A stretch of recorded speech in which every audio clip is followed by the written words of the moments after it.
Welcome to T-SAT. ఈరోజు మనం రసాయన శాస్త్రంలో భాగంగా లోహ సంగ్రహణ శాస్త్రంలో మిగిలిపోయిన అంశాల గురించి చర్చిద్దాం. మనము లోహ సంగ్రహణ శాస్త్రం అనగా ధాతువుల నుంచి లోహాలను శుద్ధి చేసి సంగ్రహించే పద్ధతినే లోహ సంగ్రహణ శాస్త్రం అని పేర్కొంటామని మనం లాస్ట్ క్లాస్లో నేర్చుకోవడం జరిగింది. అదేవిధంగా లాస్ట్ క్లాస్లో మనం ధాతువు నుంచి లోహాలను సంగ్రహించడంలో ప్రధానంగా 3 పద్ధతులు అనేటువంటివి ఉండడం జరిగింది. ఆ 3 పద్ధతులు సాంద్రీకరణ, కాన్సన్ట్రేషన్ ఆఫ్ ద ఓర్ అని అంటాము, కాన్సన్ట్రేషన్ ఆఫ్ ద ఓర్ అని పేర్కొనడం జరుగుతుంది. సాంద్రీకరణ, అదేవిధంగా ముడి లోహం నిష్కర్షణ, దీన్ని ఇంగ్లీష్ లోపల extraction of the crude metal అని పేర్కొనడం జరుగుతుంది. ఆ తర్వాత మనకి లోహాలని శుద్ధి చేయడం, ఇవి ప్రధానంగా మనకి ధాతువు నుండి లోహాన్ని సంగ్రహించడంలో ఉన్నటువంటి 3 ప్రధాన పద్ధతులు. ఈ 3 ప్రధాన పద్ధతుల లోపల కాన్సన్ట్రేషన్ లోపల మనకి ఈ 4 రకాలైనటువంటి ప్రక్రియలు అనేటువంటివి ఉన్నాయి. ఏంటిది? చేతితో ఏరడము, నీటితో కడగడము, ప్లవన ప్రక్రియ, దీన్నే ఫ్రోత్ ఫ్లోటేషన్ అని చెప్పడం జరుగుతుంది. ఫ్రోత్ ఫ్లోటేషన్ అంటే ఒక రకమైనటువంటి నురగను క్రియేట్ చేసి ధాతువులో ఉన్నటువంటి మలినాలను వేరు చేయడాన్నే ఫ్రోత్ ఫ్లోటేషన్ లేదా ప్లవన ప్రక్రియ అని అంటారు. ఈ ప్లవన ప్రక్రియ లోపల ఇంపార్టెంట్ విషయం ఏంటంటే మనము పైన్ ఆయిల్ని వాడతాము. ఆ నురుగ రావడం కోసం పైన్ ఆయిల్ని వాడతాము. అదేవిధంగా అయస్కాంత వేర్పాటు పద్ధతి, ఎప్పుడైతే ధాతువు మరియు మలినాలు కలిసిపోయి ఉంటాయో, ధాతువు అనేటువంటిది మ్యాగ్నెటిక్ సబ్స్టాన్స్ అయి ఉండి, అయస్కాంత పదార్థం అయి ఉండి, మలినాలు అనేటువంటి నాన్ మ్యాగ్నెటిక్ సబ్స్టాన్సెస్ అయినట్లయితే అయస్కాంత వేర్పాటు పద్ధతిని ఉపయోగించి ధాతువు నుంచి మలినాలను వేరు చేయడం జరుగుతుంది.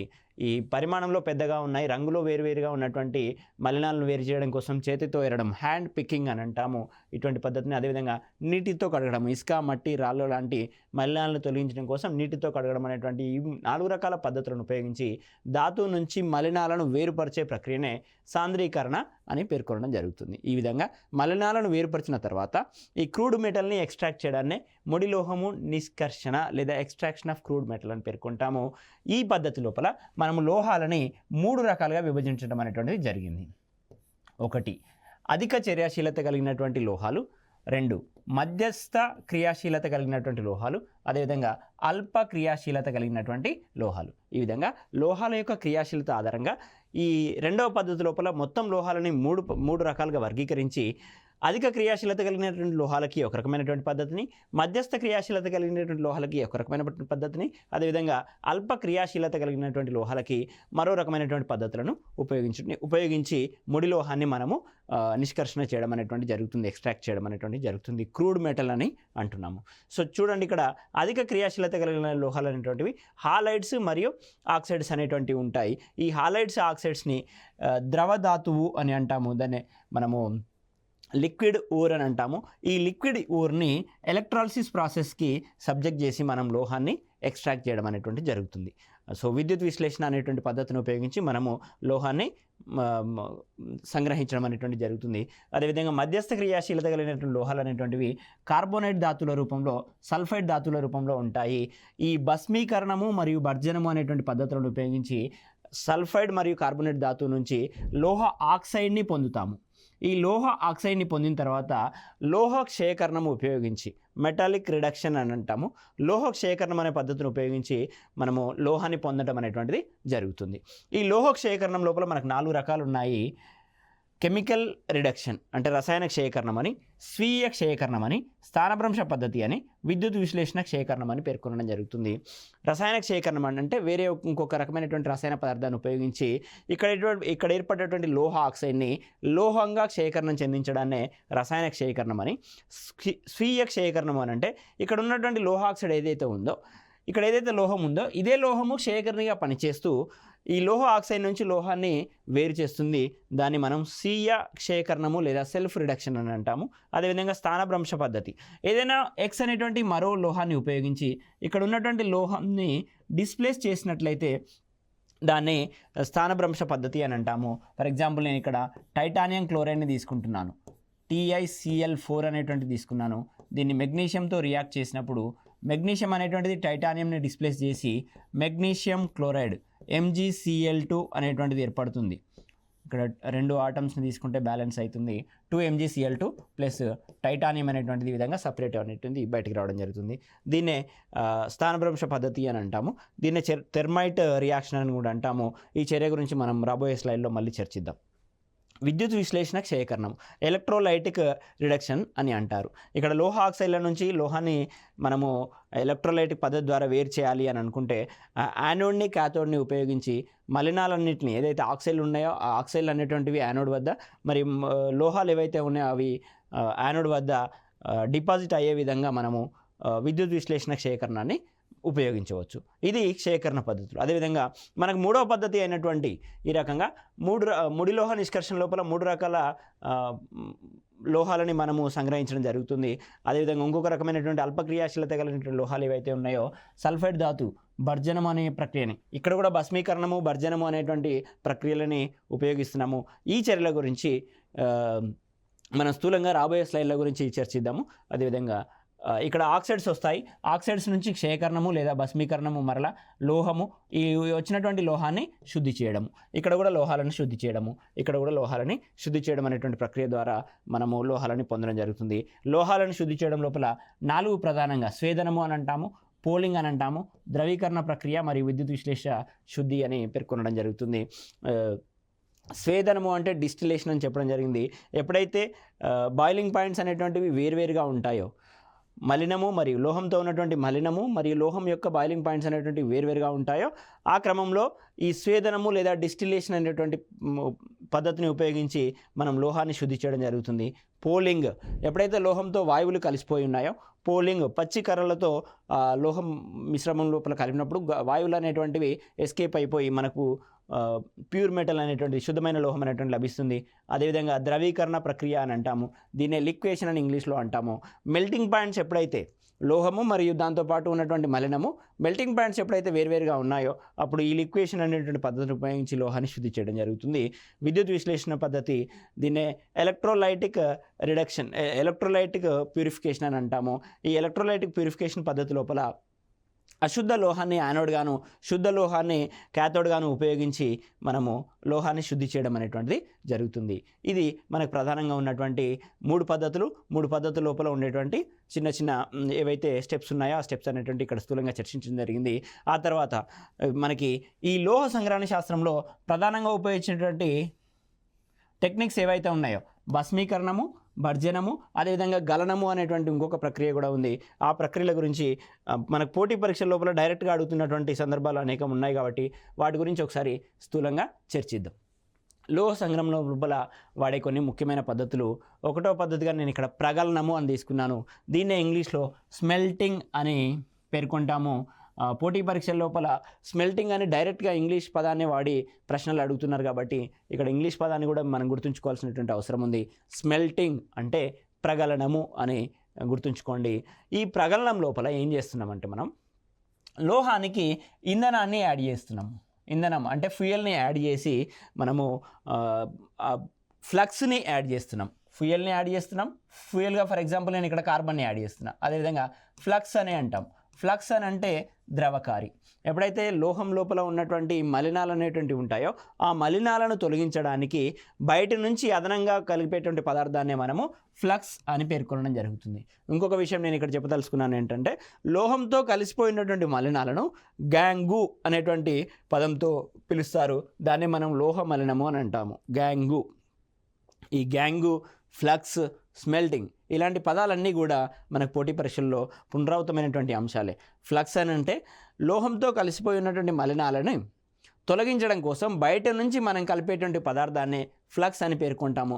దాన్ని ద్రవకారి అని కూడా అంటాము. లోహంతో కలిసిపోయినటువంటి మలినాలను గ్యాంగు అని అంటాం. ఏదైతే వేస్ట్ మెటీరియల్స్ ఉంటాయో ఆ వేస్ట్ మెటీరియల్స్ని మనం గ్యాంగు అని పేర్కొనడం జరుగుతుంది. ఇక్కడ ప్రగలనం లోపల మనము ఫ్యూయల్ని, ఇంధనాన్ని యాడ్ చేస్తున్నాము, ఫ్లక్స్ని యాడ్ చేసి అధిక ఉష్ణోగ్రత వద్ద మెటల్ అనేటువంటిది మనము మండించడం అనేటువంటి జరుగుతుంది. ఇది ఒక రకమైనటువంటి ఉష్ణ రసాయన చర్య. దీన్నే ఇంగ్లీష్లో పైరోకెమికల్ రియాక్షన్ అని అంటాం. పైరోకెమికల్ రియాక్షన్ అని అంటే ఉష్ణ రసాయన చర్య. ఉష్ణం అనేటువంటిది అధిక మొత్తంలో ఉపయోగపడితే దాన్ని ఉష్ణ రసాయన చర్య అని అంటారు. ప్రగలనం అనేటువంటిది ఉష్ణ రసాయన చర్య. ఈ ప్రగలనం అనేటువంటిది గుర్తుంచుకోండి బ్లాస్ట్ ఫర్నేజ్ లోపల జరుగుతుంది. బ్లాస్ట్ ఫర్నేస్ తెలుగు పదం వచ్చేసి బ్లాస్ట్ కొలిమి అని అంటాము. బ్లాస్ట్ ఫర్నేస్ లోపల జరుగుతుంది. మనకి ఇంకా రాబోయేటువంటి పద్ధతులు ఏవైతే ఉన్నాయో, రోస్టింగు, ఆ విధంగా ఏవైతే ఉన్నాయో, భర్జనము, భస్మీకరణం అనేటువంటి అవి వేర్వేరు కొలిమిల లోపల జరుగుతాయి. ఈ ప్రగలనం అనే ప్రక్రియ మాత్రము బ్లాస్ట్ ఫర్నేస్ లోపల జరుగుతుందనే విషయాన్ని గుర్తుంచుకోండి. బ్లాస్ట్ ఫర్నేస్ లోపల జరుగుతుంది. ఈ బ్లాస్ట్ ఫర్నేస్ లోపల జరిగేటువంటి చర్యలు కనుక తీసుకున్నట్లయితే, ముందుగా కార్బన్ అనేటువంటి ఇంధనాన్ని వాడుతున్నాం మనం. ఇక్కడ కార్బన్ అనేటువంటి ఇంధనం వాడుతున్నాం కదా. ఈ కార్బన్ అనేటువంటి ఇంధనం ఏదైతే ఉందో ఇది గాలి సమక్షంలో జరిగేటువంటి చర్య కాబట్టి గాలిలో ఉన్నటువంటి ఆక్సిజన్తో చర్యనుంది కార్బన్ మోనాక్సైడ్గా ఏర్పడుతుంది. ముందుగా ఘన రూపంలో ఉన్నటువంటి కార్బన్ ఇంధనం ఏదైతే ఉందో ఈ కార్బన్ని మండించినప్పుడు గాలిలో ఉన్నటువంటి ఆక్సిజన్ని తీసుకొని కార్బన్ మోనాక్సైడ్గా ఏర్పడడం జరుగుతుంది. కార్బన్ మోనాక్సైడ్ అనేటువంటిది వాయువు. ఇక మనము మెటల్ ఏదైతే తీసుకున్నామో దాన్ని హెమటైట్గా తీసుకుంటున్నాము. ఇక్కడ ధాతువు ఏదైతే తీసుకుంటున్నామో ఆ ధాతువుని హెమటైట్ అని పేర్కొనడం జరుగుతుంది.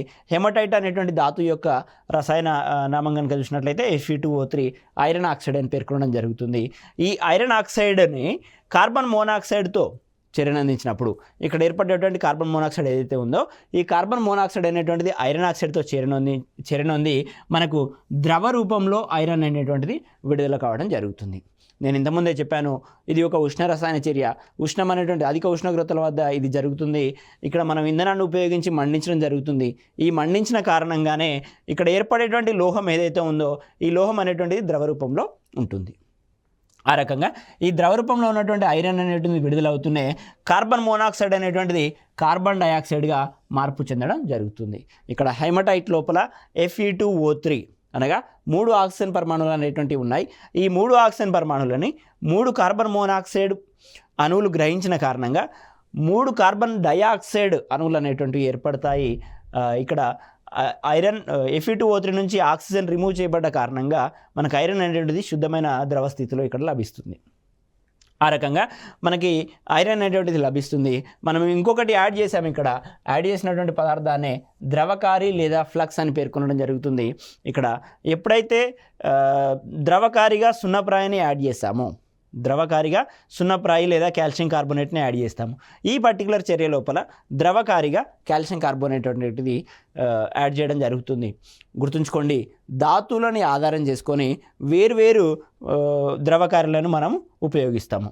ధాతువులని ఆధారం చేసుకొని అంటే ధాతు యొక్క రకాన్ని ఆధారం చేసుకొని మనం వేర్వేరు ద్రవకారులు లేదా వేర్వేరు ఫ్లక్స్లను వాడతాము. దాని గురించి మనం నెక్స్ట్ స్లైడ్లో చర్చిద్దాం. కాల్షియం కార్బోనేట్ అనేటువంటిది డికంపోజ్ అయ్యి కాల్షియం ఆక్సైడ్ గాను, సున్నం గాను మరియు కార్బన్ డైఆక్సైడ్ వాయువుగాను విడిపోవడం అనేటువంటి జరుగుతుంది. ఈ ఏర్పడేటువంటి కాల్షియం ఆక్సైడ్ ఏదైతే ఉందో ఈ కాల్షియం ఆక్సైడ్ అనేటువంటిది లోహంతో కలిసిపోయి ఉన్నటువంటి సిలికాన్ డైఆక్సైడ్ అని అంటే సింపుల్గా చెప్పాలనంటే సిలికా, దీన్ని ఇసుక అని పేర్కొనడం జరుగుతుంది. ఈ కాల్షియం ఆక్సైడ్ ఏదైతే కాల్షియం కార్బోనేట్ నుండి వచ్చిందో ఇది సిలికాన్ డయాక్సైడ్తో చర్యనుంది మనకు కాల్షియం సిలికేట్గా మార్పు చెందడం జరుగుతుంది. ఈ కాల్షియం సిలికేట్ని లోహమలము అని అంటాము. ఇక్కడ ఉన్నదాన్ని మాలిన్యము అని అంటాము. దీన్నే గ్యాంగు అంటామని కూడా చెప్పడం జరిగింది. ఇంగ్లీష్ పదం గాంగు, తెలుగు పదం మాలిన్యం. అంటే ధాతువుతో పాటు ఇసుక రేణువులు అనేటువంటివి ఉంటాయి. ఆ ఇసుక రేణువులని తొలగించడం కోసం బయట నుంచి మనం కలిపే పదార్థాన్ని ద్రవకారి లేదా ఫ్లక్స్ అంటామని పేర్కొనడం జరిగింది. ఈ ఫ్లక్స్ ఎప్పుడైతే డీకంపోజ్ అయ్యి సున్నంగాను మరియు కార్బన్ డైఆక్సైడ్గా విడిపోవడం జరుగుతుందో ఇక్కడ ఏర్పడేటువంటి కాల్షియం ఆక్సైడ్ అనేటువంటిది సిలికాతో చేరినుంది కాల్షియం సిలికేట్గా లోహమలంగా మారి బయటికి రావడం అనేటువంటి జరుగుతుంది. ఈ విధంగా కాల్షియం కార్బన్ అనేటువంటిది ధాతుతో కలిసి ఉన్నటువంటి ఇసుకను వేరు చేస్తున్న కారణంగా దీన్ని ద్రవకారి లేదా ఫ్లక్స్ అని పేర్కొనడం జరుగుతుంది. ఇది మనకు ఈ ప్రగలనం లేదా స్మెల్టింగ్ లోపల జరిగేటువంటి చర్యలు. ఇంకా మనము నెక్స్ట్ చూసినట్లయితే మనకున్నటువంటి మరొక ప్రక్రియ, లోహ సంగ్రహణ శాస్త్రంలో మనకున్నటువంటి మరొక ప్రక్రియ భర్జనము లేదా రోస్టింగ్ అని పేర్కొనడం జరుగుతుంది.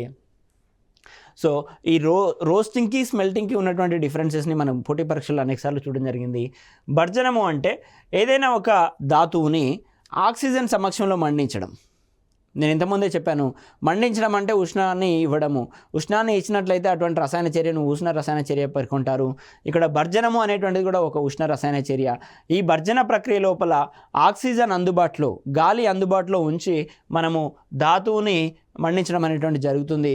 ఫలితంగా ఈ ధాతువులు అనేటువంటివి విడిపోయి మనకి ఆక్సైడ్లు అనేటువంటివి ఏర్పడడం అనేటువంటి జరుగుతుంది. భర్జన ప్రక్రియ లోపల మనము గాలిని అందుబాటులో, అంటే ఆక్సిజన్ని అందుబాటులో ఉంచి మండించినట్లయితే ధాతువులు అనేటువంటివి విడిపోయి లోహ ఆక్సైడ్లుగా ఏర్పడతాయి. ఈ లోహ ఆక్సైడ్ల నుంచి లోహాలను సంగ్రహించడము చాలా సులభమైన పద్ధతి కాబట్టి ముందుగా ధాతువులని ఆక్సిజన్ సమక్షంలో మండించి లోహ ఆక్సైడ్లుగా మార్పు చేస్తాము.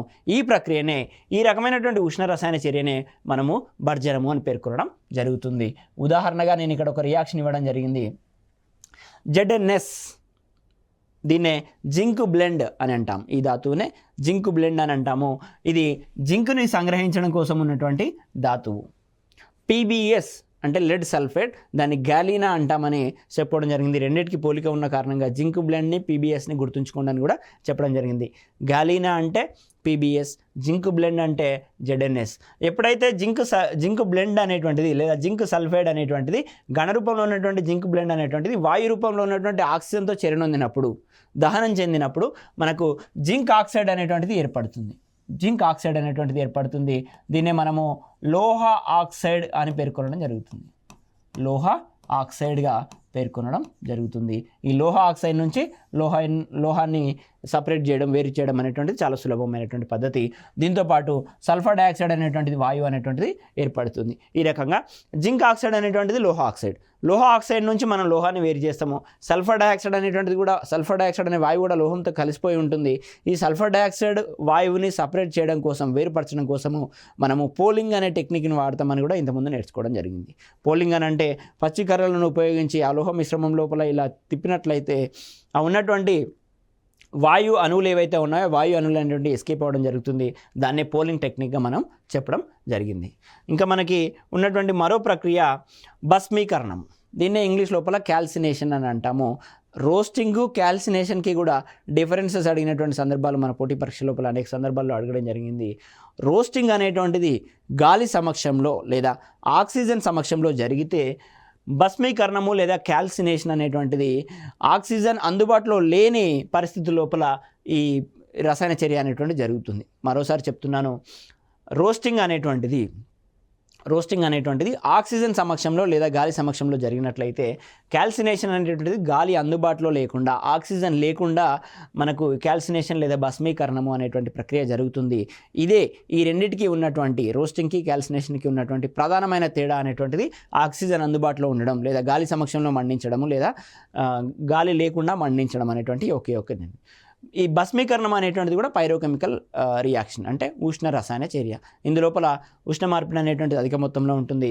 మనం ఎప్పుడైతే సింపుల్గా మ్యాగ్నసైట్ అనేటువంటిది ధాతువుని ఇక్కడ మనం తీసుకోవడం జరిగింది. ఈ మ్యాగ్నసైట్ అనే ధాతువుని తీసుకొని అధిక ఉష్ణోగ్రతల వద్ద మండించినట్లయితే మెగ్నీషియం ఆక్సైడ్ గాను మరియు కార్బన్ డయాక్సైడ్ గాను విడిపోవడం అనేటువంటి జరుగుతుంది. సింపుల్గా చెప్పాలనంటే అధిక ఉష్ణోగ్రతల వద్ద ధాతువుని మండించినప్పుడు ఆ ధాతువు విఘటనం చెందడం జరుగుతుంది. ఆ విఘటన చెందినటువంటి ధాతువు లోహ ఆక్సైడ్ల రూపంలో ఉంటుంది. లోహ ఆక్సైడ్ల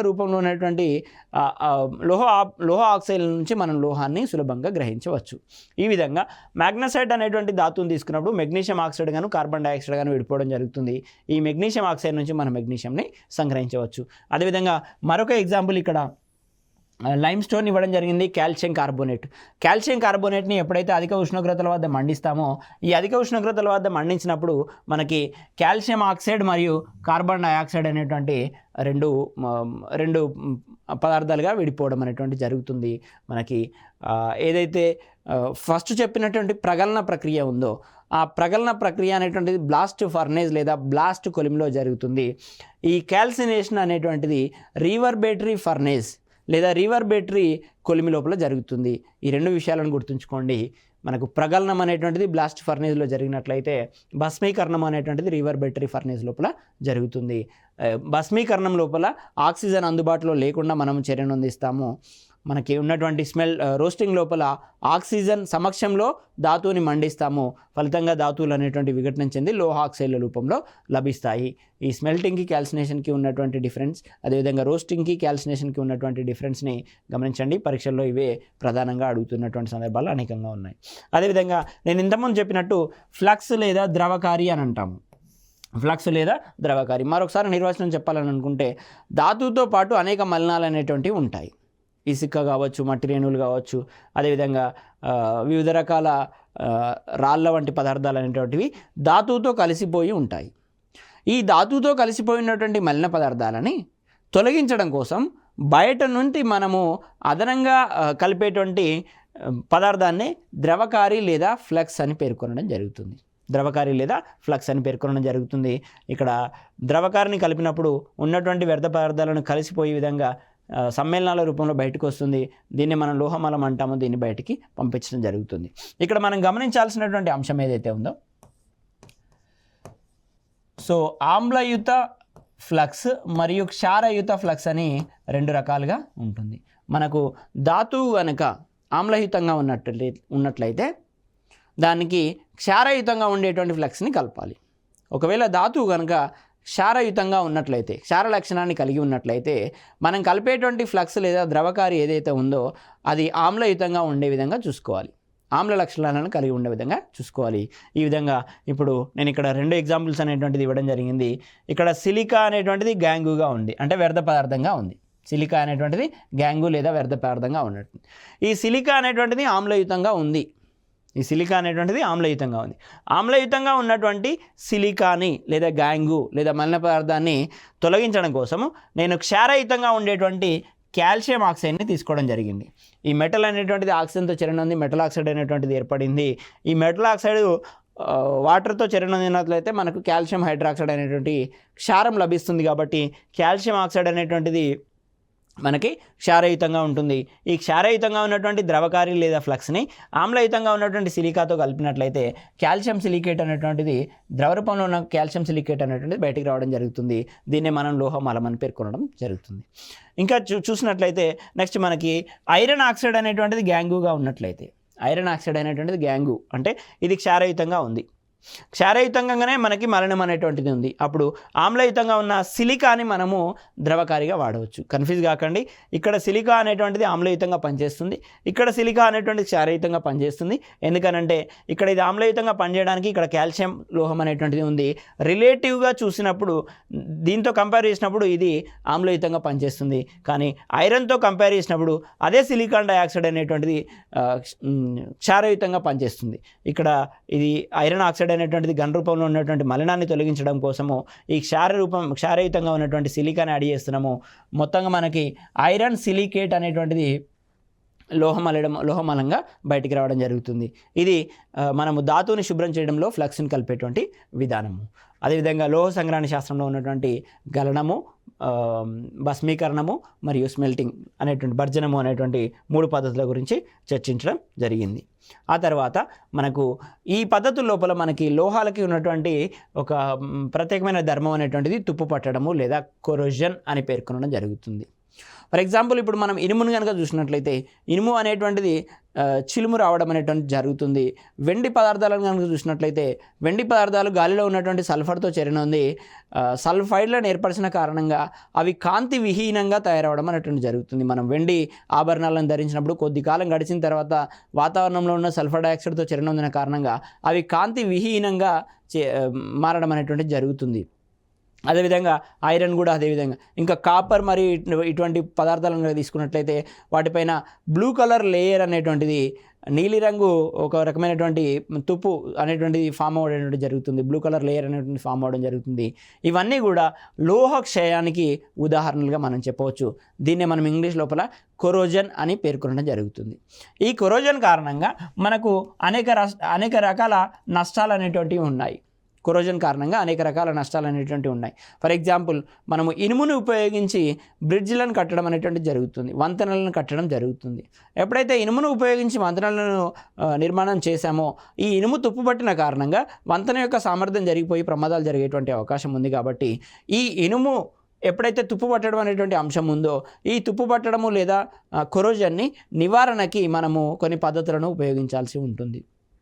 సో ఆ రకంగా తుప్పు పట్టడం వల్ల మనకు నష్టాలు ఉన్న కారణంగా మనము ఈ తుప్పు పట్టడాన్ని నివారించడం కోసము ఒక లోహం పైన మరో లోహాన్ని పూతగా ఉపయోగిస్తాము. ఇది ఒక లోహం అనుకోండి, ఈ లోహం పైన అల్ప చర్యాశీలత కలిగినటువంటి మరో లోహాన్ని ఈ విధంగా మనము పూత పోయడము అని అంటాం, కోటింగ్ అని అంటాం. అదేవిధంగా ఎలక్ట్రోప్లేటింగ్ అనేటువంటి మరొక పద్ధతి ఉంది. ఎలక్ట్రోప్లేటింగ్ ద్వారా మనకి ఈ ఒక లోహం అనుకున్నట్లయితే ఈ లోహ ఉపరితలం పైన ఉన్నటువంటి పరమాణువులు అనేటువంటివి తుప్పు పట్టడాన్ని నిరోధించే పరమాణువులుగా లేదా తుప్పు పట్టడాన్ని నిరోధించడంలో ఉపయోగపడతాయి. దీన్నే మనం ఎలక్ట్రోప్లేటింగ్ అని పేర్కొనడం జరుగుతుంది.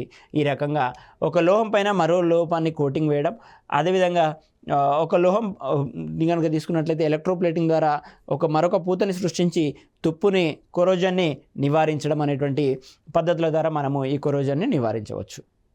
ఇది మనకి కొరోజన్ అంటే ఏమిటి, కొరోజన్ ఇప్పుడు ఫర్ ఎగ్జాంపుల్ మనం ఐరన్ కనుక తీసుకున్నట్లయితే ఐరన్ అనేటువంటిది ఆక్సిజన్తో చేరనుంది ఐరన్ ఆక్సైడ్గా Fe2O3గా మార్పు చెందడం అనేటువంటిది జరుగుతుంది. ఐరన్ అనేటువంటిది కొంచెం దృఢమైనటువంటి లోహము. ఎప్పుడైతే అది ఐరన్ ఆక్సైడ్గా మారిందో దాని దృఢత్వాన్ని కోల్పోయేటువంటి అవకాశం అనేటువంటిది ఉంటుంది. కాబట్టి ఈ కొరోజన్ నివారించడం కోసం మనము ఈ రకమైనటువంటి పద్ధతులను ఉపయోగించాలి. నెక్స్ట్ మనకు ఇంకొక ఇంపార్టెంట్ అంశము, మనకు పోటీ పరీక్షల్లో పదే అడుగుతున్నటువంటి అంశం ఏదైనా ఉందంటే థెర్మైట్ రియాక్షన్. దీన్నే మనము స్థానభ్రంశ పద్ధతి అని ఇంతకుముందు చెప్పుకోవడం జరిగింది. దాని లోపల నేను ఒక ఎగ్జాంపుల్ ఇచ్చాను. టైటానియం క్లోరైడ్ ఏదైతే ఉందో మెగ్నీషియంతో చెరనొందినప్పుడు, అంటే ఇక్కడ అధిక చర్యశీలత కలిగినటువంటి లోహాన్ని తక్కువ చర్యశీలత కలిగినటువంటి లోహంతో చెరనొందించినప్పుడు మనకు మెగ్నీషియం క్లోరైడ్ అనేటువంటిది ఏర్పడడం జరుగుతుంది. మెగ్నీషియం క్లోరైడ్ ఏర్పడి టైటానియం అనేటువంటి సపరేట్గా బయటికి రావడం అనేటువంటిది జరుగుతుంది. అదేవిధంగా ఇప్పుడు Fe2O3ని తీసుకున్నట్లయితే Fe2O3ని తీసుకొని అల్యూమినియం సమక్షంలో చెరనొందించినట్లయితే, అధిక ఉష్ణోగ్రత వద్ద అల్యూమినియంతో చెరనొందించినట్లయితే ఈ అల్యూమినియం అనేటువంటిది ఐరన్ని డిస్ప్లేస్ లేదా స్థానభ్రంశం చెందించి Al2O3గాను మరియు ఐరన్ని బయటికి తీసుకోవడం జరుగుతుంది. ఈ చర్య అనేటువంటిది అధిక ఉష్ణోగ్రత వద్ద జరుగుతుంది కాబట్టి ఇక్కడ ఏర్పడుతున్నటువంటి లోహం ఏదైతే ఉందో ఇది ద్రవ రూపంలో ఉంటుంది. ఈ రకంగా థెర్మైట్ రియాక్షన్ ఉపయోగించి విరిగిపోయిన రైలు పట్టాలని, ఫర్ ఎగ్జాంపుల్ ఇది ఒక రైలు పట్ట అనుకుంటే ఈ విధంగా గ్యాప్ అనేటువంటిది వచ్చింది, విరిగిపోయి గ్యాప్ అనేటువంటిది వచ్చింది. ఈ గ్యాప్ను ఫిల్ చేయడం కోసము ఈ థెర్మైట్ రియాక్షన్ని వాడుతున్నాము. సాధారణ జీవితం లోపల మనకి ఈ థెర్మైట్ రియాక్షన్ అనేటువంటిది ఉపయోగకరంగా ఉంది కాబట్టి పోటీ పరీక్షల్లో జరుగుతున్నారు. ఇక్కడ చూడండి, విరిగిపోయిన రైలు పట్టాన్ని అతికించడం కోసము థెర్మైట్ రియాక్షన్ని ఉపయోగిస్తున్నాము. ఇక్కడ విరిగిపోయింది కాబట్టి Fe2O3ని ఉపయోగించి అల్యూమినియం సమక్షంలో మండించినట్లయితే ఐరన్ అనేటువంటి ద్రవ రూపంలో బయటకు వస్తుంది. కాబట్టి ఈ ద్రవ రూపంలో బయటకు వచ్చినటువంటి ఐరన్ ఈ గ్యాప్ను ఫిల్ చేయగలదు.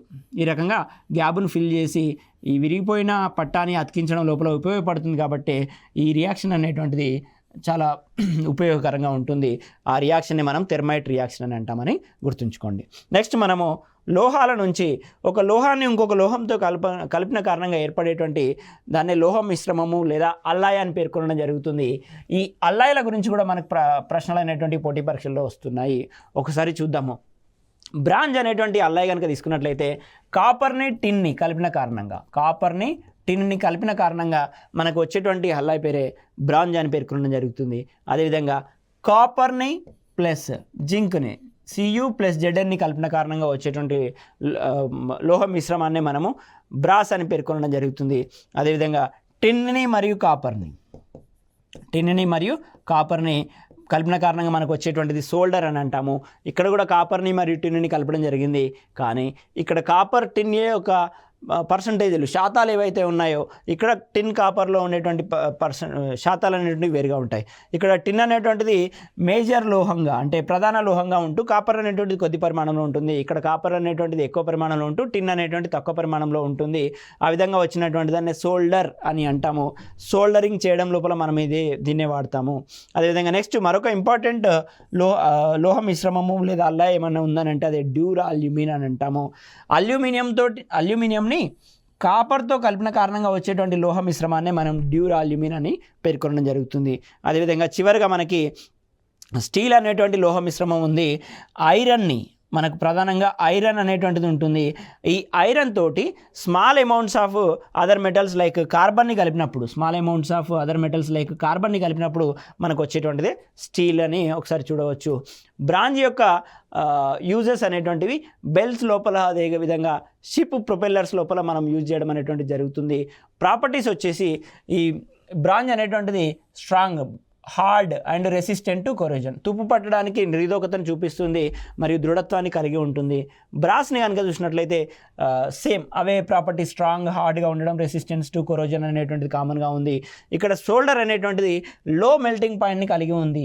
ఈ లో మెల్టింగ్ పాయింట్ని కలిగి ఉన్న కారణంగానే కంపేర్ టు అదర్ ఎలిమెంట్స్ ఈ సోల్డర్ అనేటువంటిది కంపేర్ టు ఇట్స్ ఎలిమెంట్స్, అంటే సోల్డర్లో ఉన్నటువంటి టిన్ కాపర్ కన్నా టిన్ని కాపర్ని కలిపినప్పుడు మనకి మెల్టింగ్ పాయింట్ అనేటువంటి తక్కువగా ఉంటుంది. కాబట్టి మనము సోల్డరింగ్ చేయడం లోపల ఈ సోల్డర్ అనేటువంటి దాన్ని వాడుతున్నాము. ఇక్కడ చూడండి, joining copper pipes and electrical కాంపోనెంట్స్ని కలపడం కోసము, కాపర్ పైప్స్ని కలపడం కోసం మనము సోల్డర్ని వాడతాము. అదేవిధంగా ఈ బ్రాస్ని కాయిన్స్ లోపల, మ్యూజికల్ ఇన్స్ట్రుమెంట్ లోపల ఇది సోనోరిటీ అనేటువంటి ధర్మాన్ని కలిగి ఉంటుంది కాబట్టి మ్యూజికల్ ఇన్స్ట్రుమెంట్ లోపల బ్రాస్ని వాడతాము.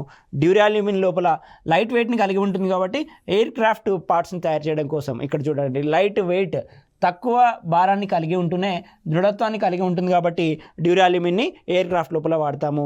స్టీల్ యొక్క ఉపయోగాలు మనకు తెలుసు, బిల్డింగ్స్లో వాడతాము. హై టెన్సైల్ స్ట్రెంత్ ఉంటుంది, డక్టిలిటీ కూడా ఉంటుంది ఈ స్టీల్కి. సో ఈ రకంగా మనకి లోహ మిశ్రమాలు అంటే ఏంటి, మరి వాటి యొక్క కాంపోనెంట్స్ ఏమేమి ఉంటాయి, వాటి యొక్క ఉపయోగాలు ఏంటి అనేటువంటి విషయాన్ని తెలుసుకోవడం జరిగింది. మరో క్లాస్లో మరో అంశంతో మేము ముందుకు వస్తాను. Thank you one and all.